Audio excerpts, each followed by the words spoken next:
I read there was some kind of bizarre highway accident that involved the end of Black Sheep. What was that all about? Well, we were opening up for Kiss. Yeah, this was in '75, and we were doing really well. We had our second album out, and it was Christmas Eve night. We had played the Orpheum in Boston and had done really well. Two encores, as I recall. Yeah. And we were in one car. We, as usual, no hotels or anything, piled right from the stage into a car and started driving back to Rochester. That was, what, a 7-hour, 8-hour drive. And the equipment truck was a few hours behind us. So when I got home, ready to crawl in bed, must have been about 5 or 6 in the morning, I wasn't in bed more than 15 or 20 minutes when I got a call that the truck had hit a patch of ice and wiped out around Schenectady. Yeah, somewhere around there. And so it was exhausted. Christmas Day, I was back in my car and headed back to see what the damage was.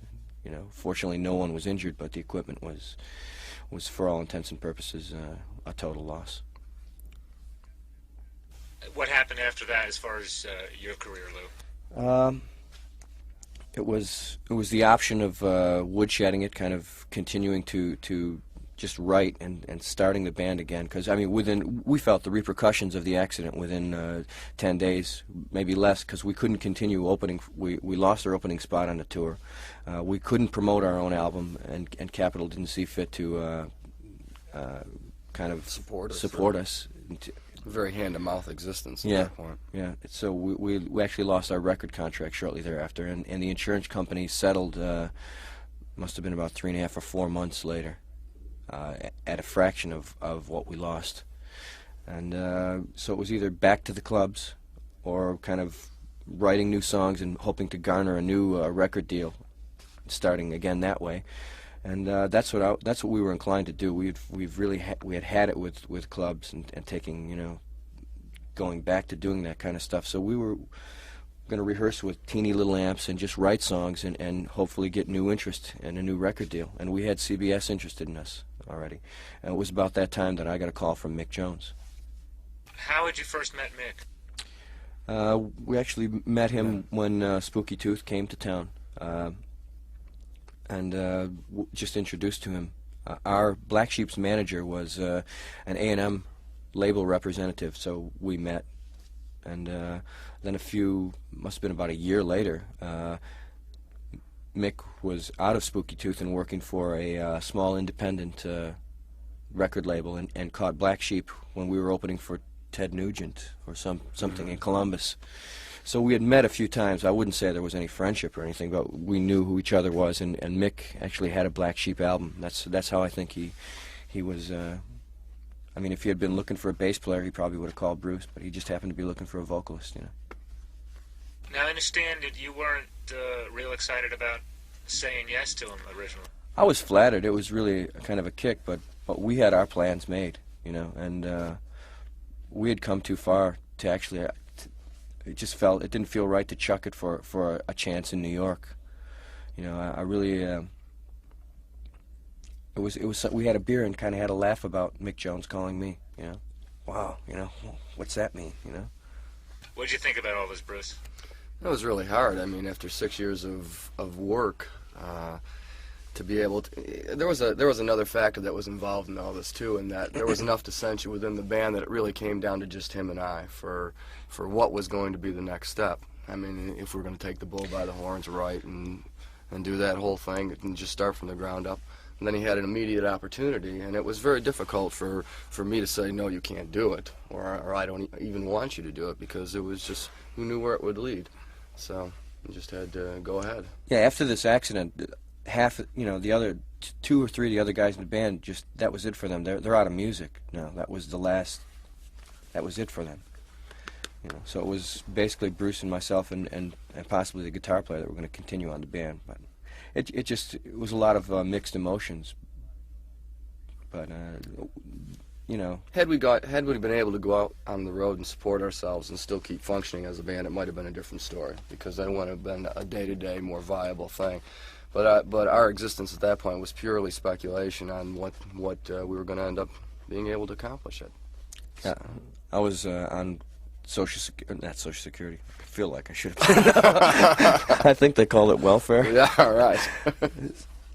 And I mean, we were making like was pay the truck insurance and the road crew, and That's then right. and we'd come home with like $6.30 in our And a pockets. big week was $100. If we cleared $100, we were really happening for a week's worth of playing.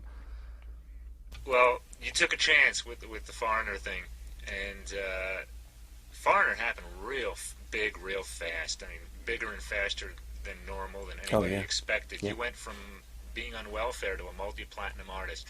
What was that like?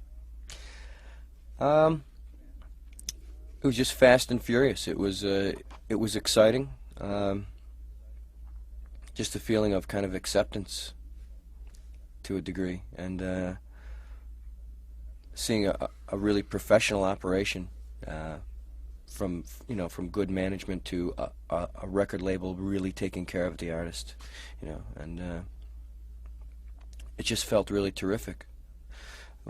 But not without pangs of regret, and that was a point where bands were forming, and after 2 or 3 years they'd disintegrate. So I thought, wow, this is great, a couple albums and some, this band will probably break up, and maybe I'll get back to working with Bruce and continue where I left off, or whatever. But it just kind of didn't work that way, and while I was happy kind of getting an education, about recording and honing my writing skills, and certainly becoming a better vocalist, I could hear the difference album to album that I was improving.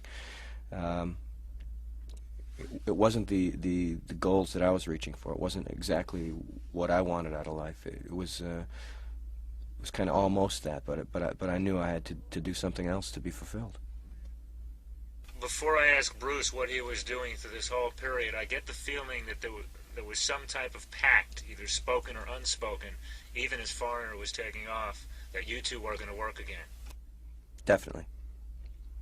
Just sort of, we've been friends for so long, and we have an ability to communicate that I've never, I mean, I can actually tie this in with what you were going to ask, is that for years afterwards, I just shuffled from one situation to another, trying to find another person that I could work with like I do with him.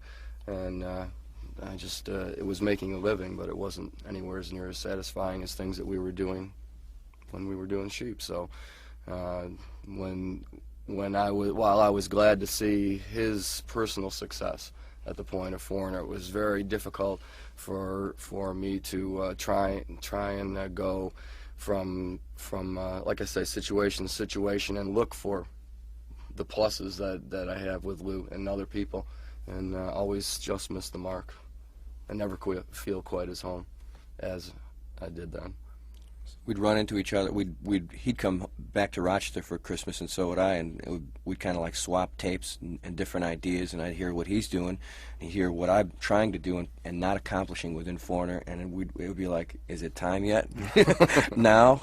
Not yet,